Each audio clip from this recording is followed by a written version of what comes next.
7:30. It is KCIM Sports Rewind. It's John Ryan. Jeff Blankman. And Mason Nealon. All right, little shaky that time. You guys need to jump in a little bit quicker on the introduction. A little stronger on that end. I'm true introducing you guys. Yes. I'm done with that. Okay. I was just not doing your jobs anymore. I appreciate that. Yeah. I was just kind of still in awe of how fast that 12 seconds went. I know. We were 12 seconds off at the bottom of the hour, and I just thought, well, let's let a little dramatic music play, shall we, from our Rewind studio band, Yes. Bad Authority. Yeah, we missed those guys. Yeah, they haven't been around for a while. They I haven't haven't, seen them for a while, so we'll have to catch up with them sometime. Yep. So let's talk a little sports here. We got state track coming up. We got golf coming up. We got tennis coming up. We got soccer coming up. But we're going to start with the really important things in life. Did you know that the Hallmark Channel is making a Buffalo Bills holiday movie? That is a thing. It is called Buffalo Bills: A Love Story. I think that's what it's called. Yeah, Holiday Touchdown, a Bills love story. They're starting to film it now. Okay. So it's going to feature current and former Buffalo Bills players. So I'm assuming with it being a holiday feature, it's coming out around Christmas? That would be probably wise. Okay. Yes. So how many, here's the over-under. How many Hallmark movies have you watched in your life? 0. Mm-hmm. Mason? Maybe half of one. Half one. Well, you're a half a one up on both of us, because I don't think I've ever watched a Hallmark movie before. I was kind of gauging both of you guys had watched a lot, considering you knew that Hallmark had made a Chiefs movie and was now making a Bills movie, because I was unaware of either. It's on our show prep. Yeah. That's the only reason we found that out. But yeah, it's details on the plot and when the movie will air has yet to be determined. Okay. But all the Buffalo Bills fans out there, by golly, you got yourself a good Christmas movie to watch. Are you going to sit down and watch it? No. Okay. It's much like the Chiefs movie they made a couple of years ago. No clue. I'm sure it's just changed the team. It's the same plot. Yes. So there you go. There's that one. That's the most important sports thing you need to know this week. Okay. Second one is bank for Brock Purdy. Holy cow, this guy just cashed in 5 years, $265 million, $53 million a year.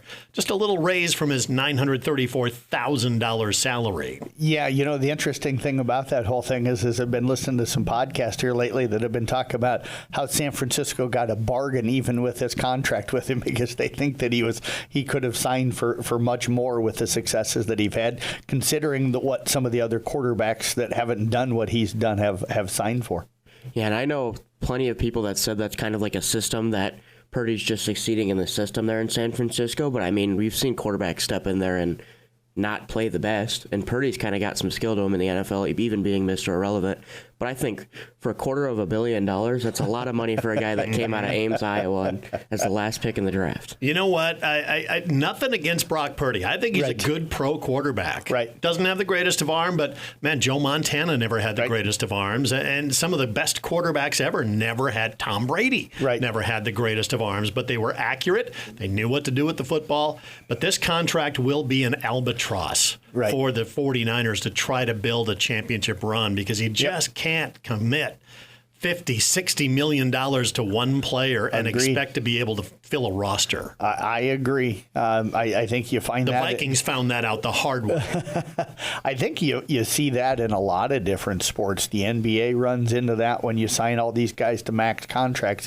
It's hard to fill in around them. So my wonder always is everybody always says they play to win and play to win championships. Well, then take a little bit less, because I'm sorry, if you can make it on $53 million, you can probably make it on $40 million too. And I'm not against anybody making money. Don't make it sound wrong, but it's like, I would take less to be able to allow myself to have teammates around me that can help me win, because when I play something I want to win, it's not about just making the money. But I think and I'm not saying this about Brock, but I think for a lot of those athletes, it becomes about the ego and the size of contract that they can sign. Yeah, exactly. I mean, you look at it, the roster's already taken a hit. Yep. They've already gotten rid of some of their running backs and things like that, wide receivers.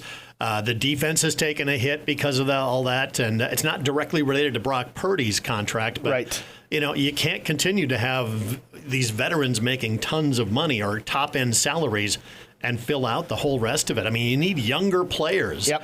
And the Vikings found that out, of course, with Kirk Cousins. They let him go and thought, wow, look at all this cap space that we have. We can go out and sign 3, 4, 5 other guys that fill a need for us. If you're going to do that, you better be really good in the draft and get a lot of young guys on really small contracts that come in and produce right away. San Francisco is good at that, though. Yeah, they are. Yeah. They are. Very good at it. I mean, they've gotten some great draft picks, but boy, $53 million a year from $934,000, which, by the way, is still a nice salary. Yes. I mean, ask anybody else out there working, to $53 million a year. So I didn't look. Where's that put him on the rankings of quarterback pay? Not a clue. I know Dak Prescott. I think he's top 5 because Dak's top 5 for athletes in the world, and he's the number 1 for the NFL. But I think that puts him top 5 in the NFL. Look at what that did for the Dallas Cowboys. Right. And speaking of which, the NFL announced their schedule, and then the opening game is Philadelphia. And why the NFL hates us to make us watch the Dallas Cowboys on opening night is beyond me. I don't know why. You don't have to watch. No. I won't. I literally will not watch the Dallas Cowboys. I won't it's either. One of those teams I just refuse to watch. Sorry, Todd Danner, but I'm not going to watch the Cowboys either. So I can miss some NFL games because there's not many teams I really root for. Yeah. And how about this one? The NBA playoffs. We got some good matchups. We do. I don't watch the NBA, but I'm kind of interested to see who wins here. Yeah. Indy and New York for the first time since 2000. Yeah. These teams will meet in the Eastern Conference Final. And I'll admit, I'm about as much of a Knicks fan as it sounds like you are a Cowboys fan. So I'm definitely for Indiana in that one, and Tyrese Halliburton. Kind of like Brock Purdy doesn't seem to get the respect, and people chant overrated at him in games and stuff. But I'm pulling for Indy, and then OKC, Minnesota. I tell you what, I love watching Shai Gilgeous-Alexander play, and I love watching Ant up at Minnesota. So I don't really care who comes out of that one, I guess. So yeah, I looked at the roster for the Knicks Indiana one. Reggie Miller was in there. Patrick Ewing. Some of those guys that I remember watching anyway. I'm not sure those. Before my time. But Minnesota, it's nice to see some different teams up there. Agreed. Besides the Celtics, the Lakers, and some of those, and the Warriors as well. So that's going to be going on. That should be fun to follow that. And a little bit of baseball note here. The White Sox. How desperate are the White Sox right now, Mason? Your Chicago White Sox? Well, I'd probably attribute that to the feeling of drowning.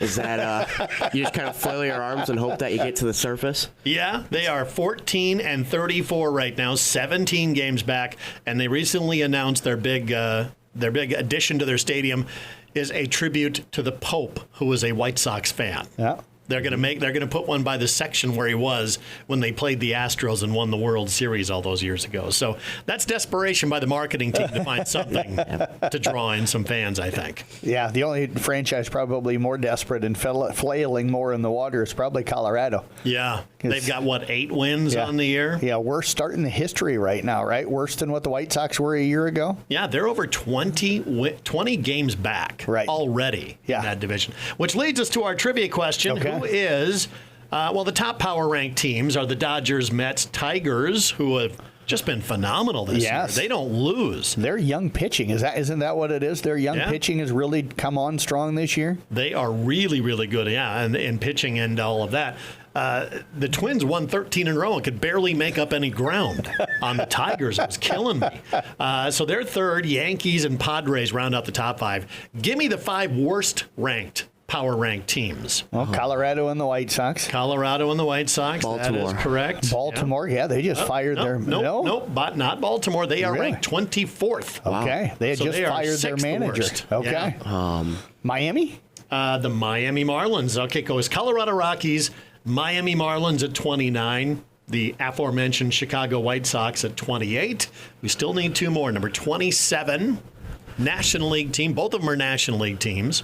Okay. I know the West is pretty strong, so it's probably not one of them besides Colorado. Mm-hmm. Yeah, I'm not good with baseball knowledge. I'm trying to think. It's the Central Cardinals are not playing that poorly, right? Cardinals are on fire. I was going to say, they've been playing. They almost swept the Royals the other day, who are one of the better better franchises. Yeah, Cardinals are doing well.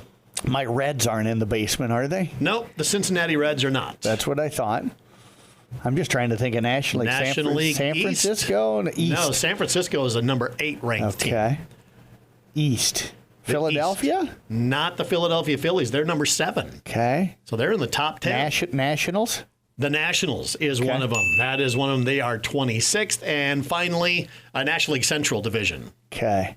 Trying to think here. Cubs, Brewers, If Reds. it's not the Cubs, the Brewers, the Reds, Pirates? the Pirates. Are There they you go. struggling that bad? They are. I thought they were supposed to be pretty good this year. They've got about 15, 16 wins, I think, Okay. so far on the year. But yeah, that they're just not putting it together. Right, okay. I mean, they've got a more talented roster. That's what I thought. Young yeah. players, but they're just not doing well. And I have not looked at the standings yet this year. It's just too early for me to look at standings. Yeah. Got to hit June or July before you check Yep. that out. Yep. And your guy, Pete Rose. Yes. Could be back in the Hall of Fame conversation. Yeah, I don't know. I still have mixed emotions. I've been a Reds fan, my entire life. Grew up with the Big Red Machine and watching Pete play. But the fact that it took him 25 years to finally admit it when everybody knew it, and then to do it in a book and the way he did it, Trying to make money off trying it. to make money off of it.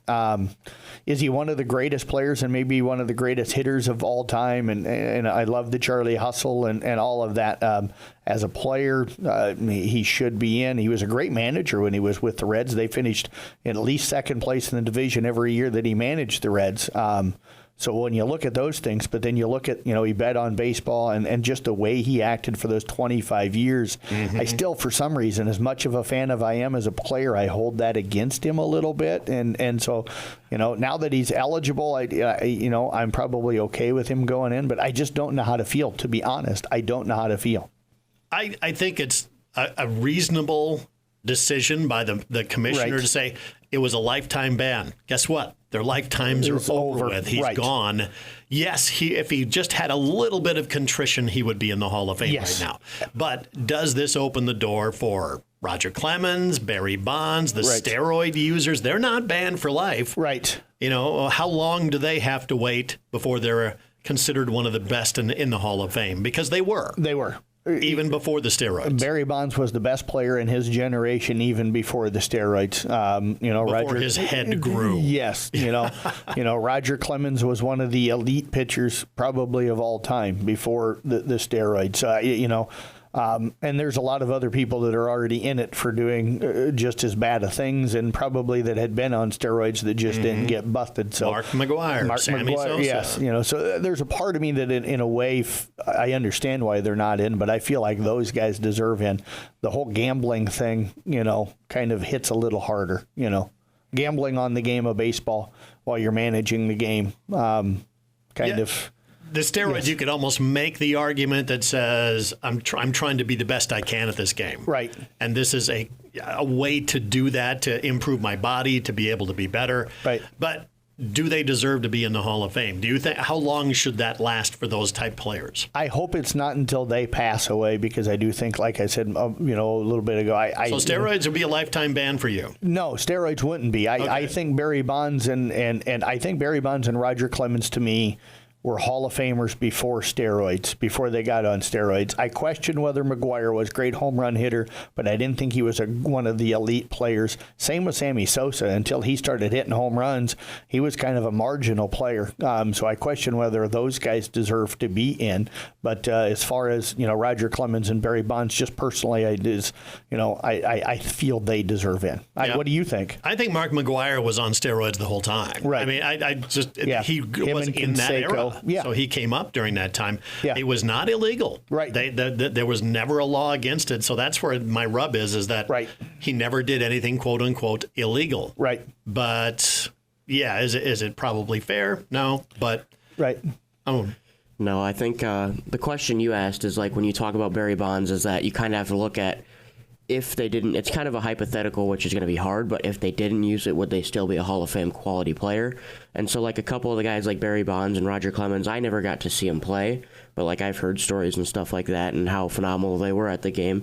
And so I think that eventually they'll get in, but I think it's just going to take some time for everyone to kind of let it pass and kind of forget that how bad it was. Is the word contrition for them too? If they expressed, contrition, I think so. I wish, I shouldn't have done this or whatever, people would take a little softer stance on him. But, I don't know. Yeah, I 100% agree with you there. I think where it's hard for them to probably do it is being in the locker rooms. They probably knew how high the percentage was of teammates and guys around the league that were doing it, and they probably see other guys that were in the league that are already in the hall, and they're like, why should I be contrite when these guys are in and aren't contrite because they just weren't unlucky enough to get busted? Yes, absolutely. And by the way, Roger Clemens' son, Cody Clemens, now a member of the Minnesota Twins. Yes. So he had a game-winning home run the other day, and that was in Baltimore. And, of course, there's Roger and his wife and the whole family in the stands. It was pretty cool.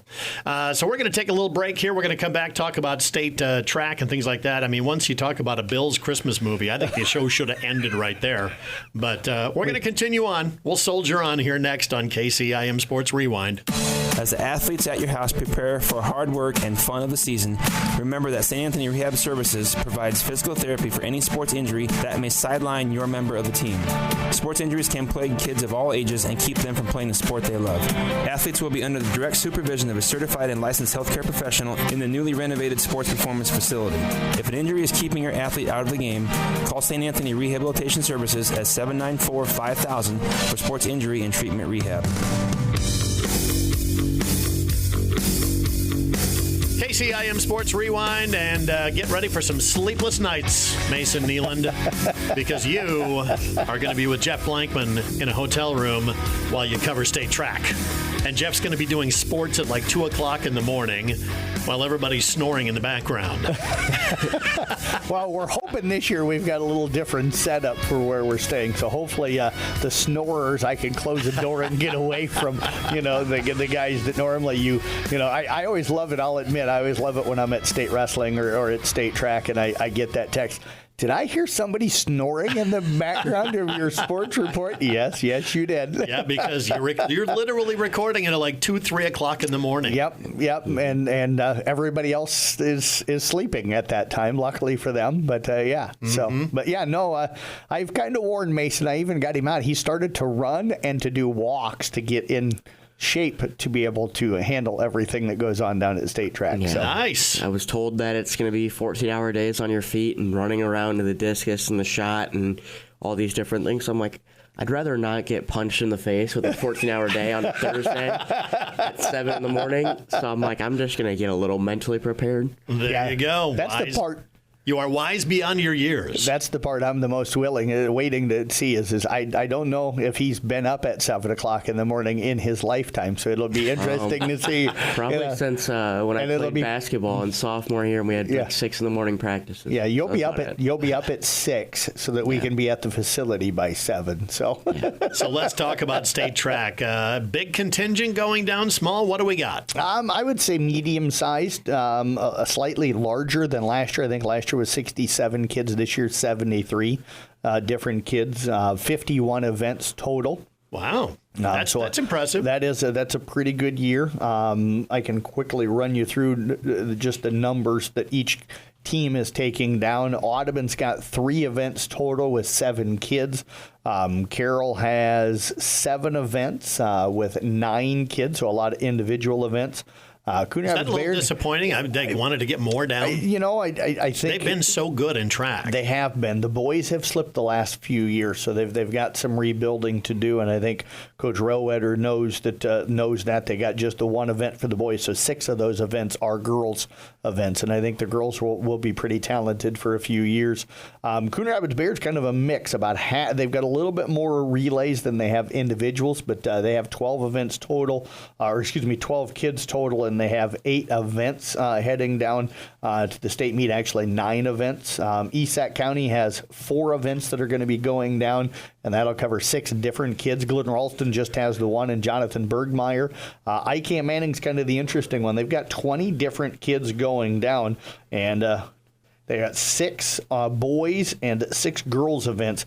5 of each of those are relays. So that tells you kind of the depth of that team to be able to get that many. Kemper has 3 relays with 6 kids total. Peyton Chernan, 1 kid, but that's Trayvon Keeley, and he is in 3 different events, and he'll have a chance to win a couple of those.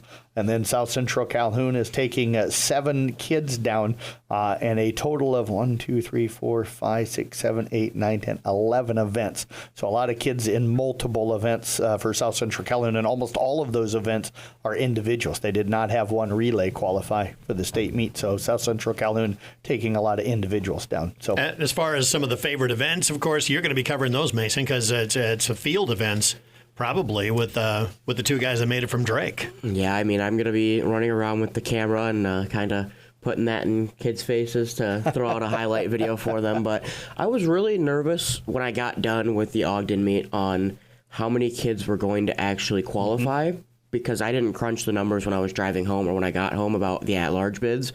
But when it was just qualifiers from winning or being top 2 if you were Class 2A or higher, I was kind of nervous with it. But then we got here the next day and Jeff kind of showed me and everything, and we had more kids than I thought, and I'm pretty happy with that because it makes for a more fun atmosphere when you have more kids down there, and I think that it'll be more fun for us as well as the kids to see more of them down there. Coverage. You guys have got it covered there online with videos, like Mason just said. As far as results, you're going to get those posted right away, but you're going to get those video interviews with the athletes just as quick as you can, too. Yeah, absolutely. So Nick Brinks will be up in the booth.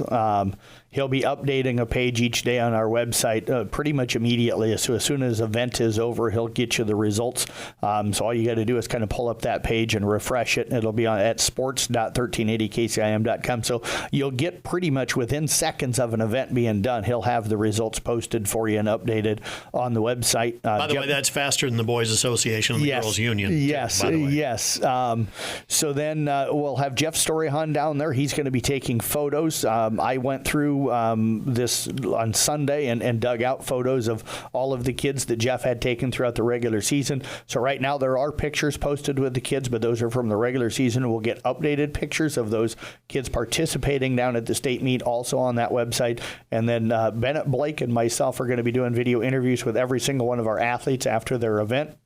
We'll get those uploaded to our CB Sports Network YouTube channel. We'll throw them out on Facebook and Twitter, but they will also be added then to that page that Nick will be doing. So you'll be able to scroll down through every day. You'll find the kids' result in the event that they're in, where they finished. If it's a prelim, you'll find out if they qualified for finals there and stuff. It'll have the time that the finals are on Saturday. You'll get a picture of the kid in action and a video interview all in one neat little spot. And you can scroll through and look at how all of the area kids did on that one page. So we appreciate Nick doing a lot of work on that, and Jeff Storyhan as well, and then Bennett and I. And then Mason's going to be running around.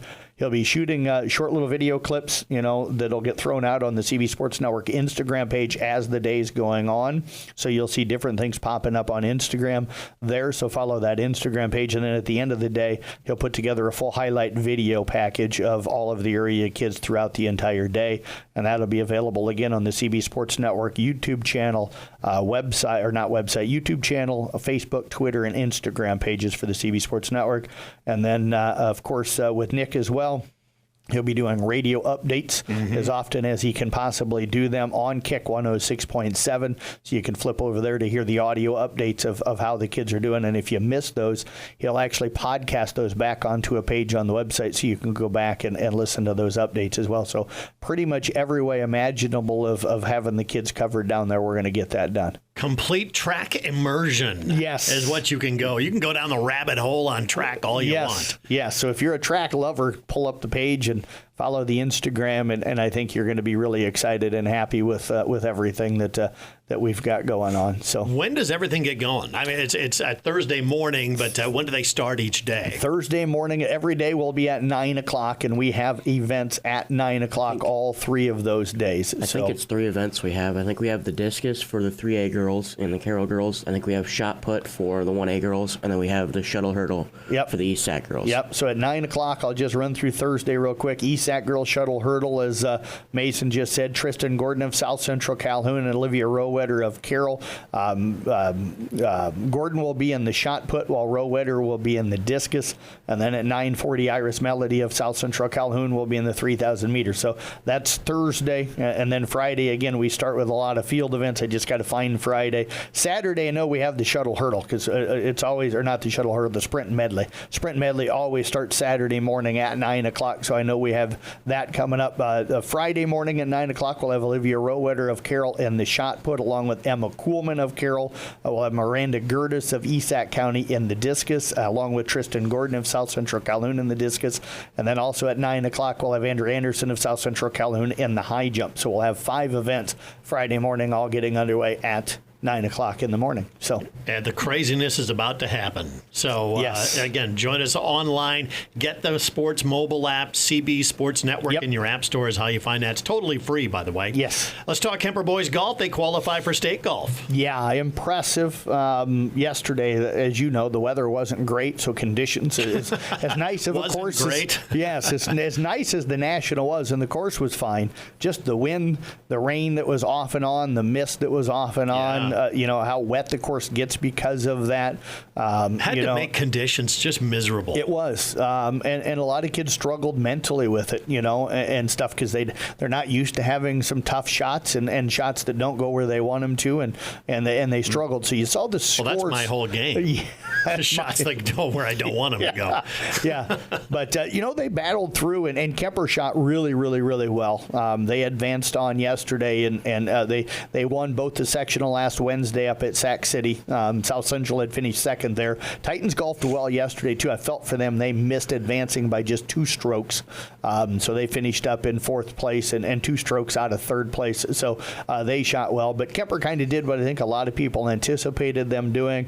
I just posted right before the show here a podcast interview that we do every week with Brian Billmeyer, the Kemper coach. And if you take out the COVID year, they have been to state, the Kemper boys golf team, every year since 2007. Wow. Yes. That's impressive. I didn't realize that. Yep. So actually every year but one, and that's not including the COVID year where there wasn't a state tournament. So just one time since 2007 have the Kemper boys missed state. So they keep that run going. Did you realize that when you were I knew that it had been a long run. I actually asked Coach, I'm like, so I said in sports this morning that this is that 17 of the last 18 years minus COVID they've been to state, and he said that was pretty much about accurate. So I knew that they'd been on kind of a run. They'd been talking about that kind of all season and keeping that stretch of bids to the state tournament going, and they went out and did it. So we talk about all the time about Kemper and Coon Rapids baseball being some of the best programs around, year in, year out. Kemper boys golf. That's probably been the most consistent program that we've had. So yeah, and Caden Schoen and Dawson Billmeyer both went out and shot 81 yesterday.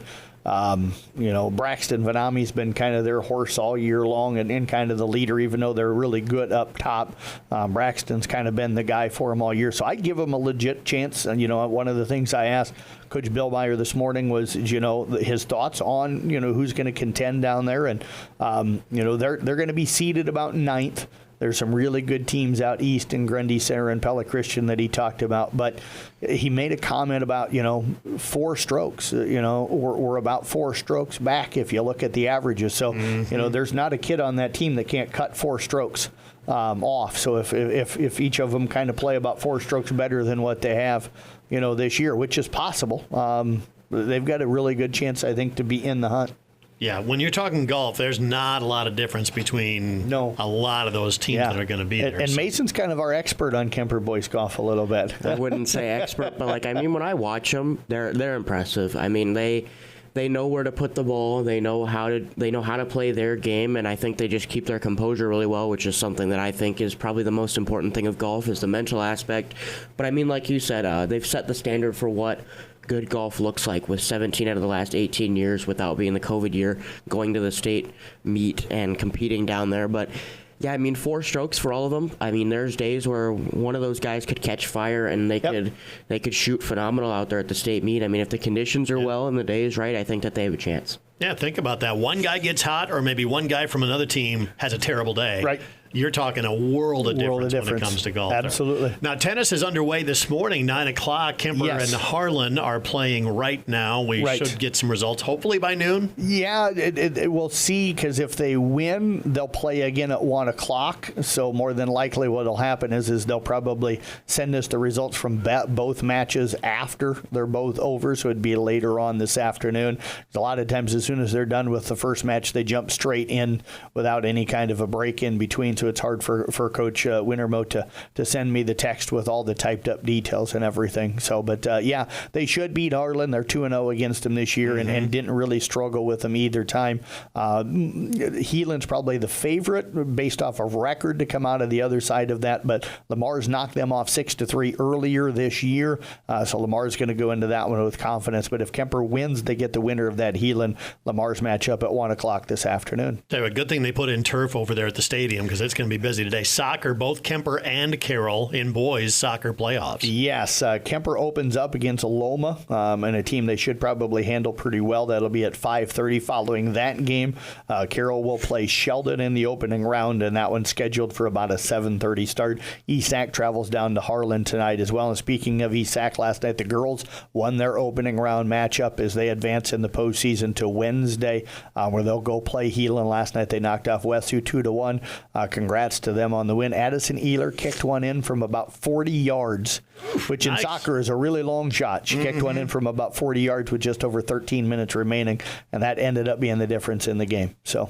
Baseball tonight, what are the odds we have a game, East County Coon Rapids Baird tonight? Going to start reaching out to all of the coaches here soon. All of last night's, the 3 games got canceled or postponed, I should say, depending on what that weather forecast looks like today. John, I haven't looked at it yet. Are they calling for rain throughout the day? It's very slight chance is all, but it's going to be windy. It's not really going to get maybe a chance to dry out enough. Not going to get a lot of sunshine. Yep, so I'll start reaching out to all the coaches and ADs. But yeah, we have, I'll just run through Kemper at Trainer, Audubon at Griswold, Coon hosting a doubleheader. They got Ankeny Christian at 5:30, then ESAC at 7:15. Mason and I will have the broadcast of that game if it plays on Kick. South Central Calhoun entertains St. Edmund, and ICAM Manning goes to Ridgeview tonight. So I'll reach out to all those coaches and update the website as any possible postponements and cancellations come in. All right, you guys get ready for state track, and I know, Jeff, you got to race home to set your DVR to record the Bills Christmas holiday movies. So, I just record all Hallmark movies. I kind of assumed that, but I didn't want to say it's all that. preset. That on that note, that is KCIM Sports Rewind.